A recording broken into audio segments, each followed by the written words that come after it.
L'essentiel de l'actualité avec Lionel Durel. Bonjour à tous, nous sommes le jeudi 6 décembre et voici votre Flash Info avec l'essentiel de l'actualité du jour.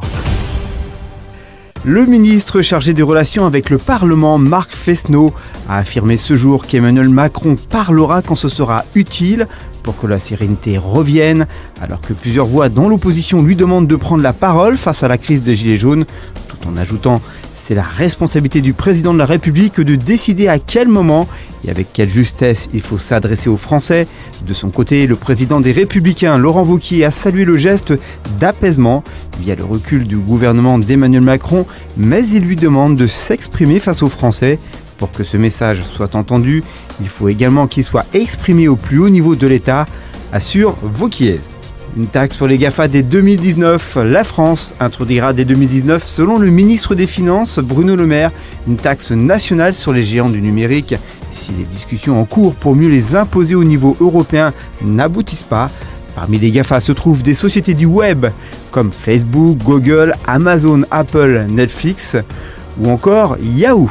L'absence d'augmentation du tarif réglementé d'électricité cet hiver annoncé par le gouvernement devra être compensée ultérieurement, a estimé aujourd'hui le PDG d'EDF Jean-Bernard Lévy.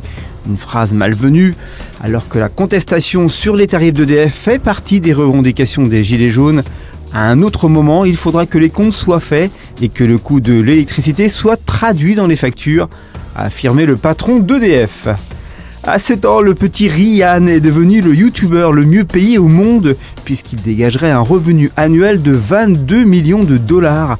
Avec comme activité principale de tester des jouets, le petit garçon américain avait lancé sa propre chaîne YouTube à l'initiative de ses parents en mars 2015. Allez, en bref, et dans le reste de l'actualité, en Belgique, une femme a perdu la vue d'un œil après avoir pris une douche avec ses lentilles de contact à cause d'une bactérie résistante qui s'est développée sur sa cornée. Le syndicat national des ophtalmos de France a expliqué que ces amibes sont présentes dans toutes les eaux douces non parfaitement stériles, en particulier l'eau du robinet, les eaux minérales, l'eau de piscine, etc. Après les gilets jaunes et les ambulanciers, c'est au tour des agriculteurs d'exprimer leur mécontentement dans un mouvement distinct appelé à durer toute une semaine, suscité notamment par un ras-le-bol de l'agribashing et la crainte de voir le gouvernement reculer sur l'application de la loi alimentation.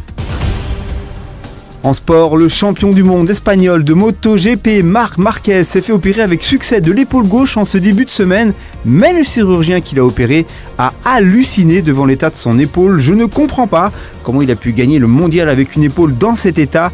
Ça lui donne encore plus de mérite, a lancé le docteur.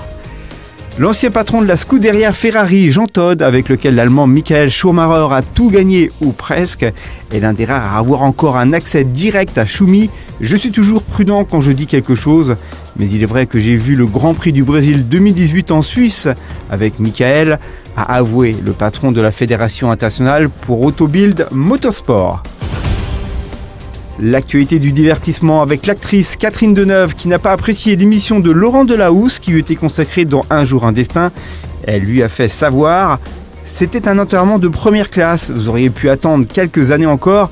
Il s'agissait d'un portrait superficiel et morbide à souhait », a précisé la comédienne. La météo de votre vendredi matin verra une nouvelle perturbation aborder les côtes de la Manche avec des pluies parfois soutenues. À l'avant, le ciel s'ennuagera et le vent du sud-ouest soufflera assez fort. Il pleuvra sur un grand quart nord-ouest. Le sud, quant à lui, verra un ciel plutôt ensoleillé. Les températures iront de 7 dans la région de Montpellier à 12 pour Nantes. Merci à tous d'avoir suivi ce journal. Les dernières news prennent le relais immédiatement sur le site 24matin.fr. Quant à moi, je vous souhaite une belle après-midi et je vous donne rendez-vous à demain 13h.